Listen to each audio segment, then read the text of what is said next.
చచ్చేదాకా ఒక ఆడది నాతోనే ఉండాలి అంటే ఏం చేయాలక్క? నీకు ఇది చెప్పడం కోసమేమో. హా! నాకు 3 డేస్ నుంచి ఫీవర్. దీనికి దానికి సంబంధం ఏందంటావా? నాకు హెల్త్ బాగున్నప్పుడు మా వారు పట్టించుకోపోయినా పర్లా. కానీ హెల్త్ బాగోలేని టైంలో ఆయన నా పక్కనే ఉండాలి. కానీ ఆయన ఊరెళ్ళారు. ఫస్ట్ రోజు మా బాబు వచ్చేసి హాస్పిటల్‌కి తీసుకెళ్ళి ఇంజెక్షన్ చేయించి మెడిసిన్ ఇచ్చాడు. కానీ తగ్గల. రెండో రోజు మా అమ్మొచ్చి ఒళ్ళంతా తడిగుడ్డేసి తుడిచి, జావగాసి మెడిసిన్ ఇచ్చింది. కానీ తగ్గల. మూడో రోజు మా వారొచ్చారు. వీళ్ళిద్దరూ చేసిన పని చేశారు. మూడో రోజు తగ్గిపోయింది. ఎందుకు అంటే ఒక రోగం వచ్చిన మనిషికి డాక్టర్ ఇచ్చే మెడిసిన్‌తో పాటు ప్రేమ అనే మెడిసిన్ కూడా ఉంటే రోగం ఆటోమేటిక్‌గా త్వరగా నయమైపోయిద్దంట. అందులో కట్టుకున్న వాడి ప్రేమ ఉంటే ఇంకా ఫాస్ట్‌గా నయమైపోయిద్ది.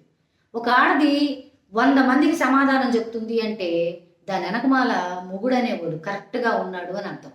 వాడు కరెక్ట్‌గా ఉంటే 100 మందికి సమాధానం చెప్పగలిగిద్ది. 100 మందికి వండి పెట్టగలిగే శక్తి సామర్థ్యం ఉంటది.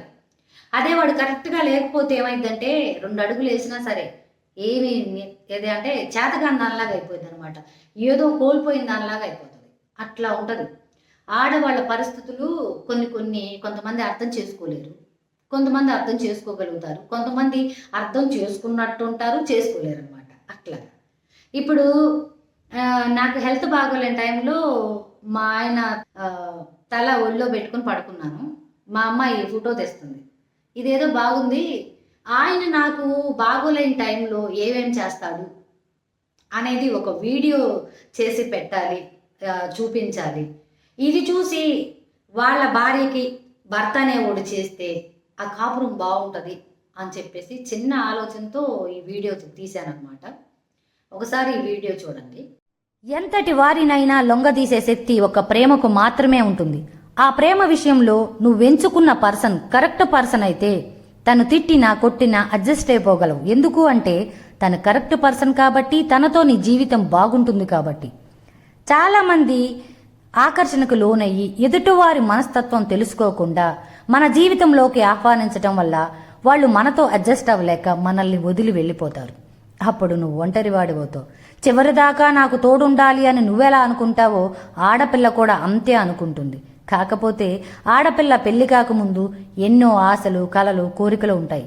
కన్నవాళ్ళు అవి నెరవేర్చలేకపోతే కట్టుకున్న వాడి దగ్గర నెరవేర్చుకోవచ్చు అంటూ వస్తుంది. అవి నీకు ఉన్నంతలో నెరవేర్చే ప్రయత్నం చేయాల్సిందే. అలా కాదు అని నువ్వు వాటికి వ్యతిరేకంగా ఉంటే అవి నెరవేర్చుకునేందుకు మరొక దారి ఎంచుకుంటుంది. అప్పుడు మళ్ళీ నువ్వు ఒంటరివాడు అవుతావు. చాలామంది జీవితాలు పెటాకులు అవ్వడానికి కారణం ఏంటో తెలుసా?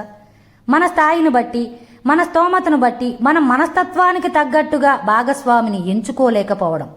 కళ్ళు నచ్చే వల్ల మనం కావాలనుకోవడంలో మనకు జీవితం కూడా ఉండదు. కట్టుకున్న భార్యను ఆరోగ్యం బాగున్నప్పుడు తిన్నావా అని అడిగితే చాలు. ఆరోగ్యం బాగోలేనప్పుడు తినిపించే ప్రయత్నం చేయాలి.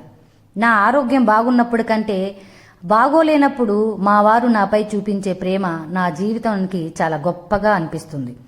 ప్రతి ఆడపిల్లకు అలాగే ఉంటుంది. ఆయన చూపించే ప్రేమ నువ్వు చూపించాలి అని నేను చెప్పను, కానీ అలా నువ్వు చూపించగలిగితే చచ్చేదాకా నిన్ను విడిచిపోదు. కన్నవారి ప్రేమ కన్నా, కడుపును పుట్టిన వారి ప్రేమ కన్నా కట్టుకున్నవాడి ప్రేమ ఎంతో గొప్పగా ఉంటుంది ప్రతి ఆడపిల్లకు.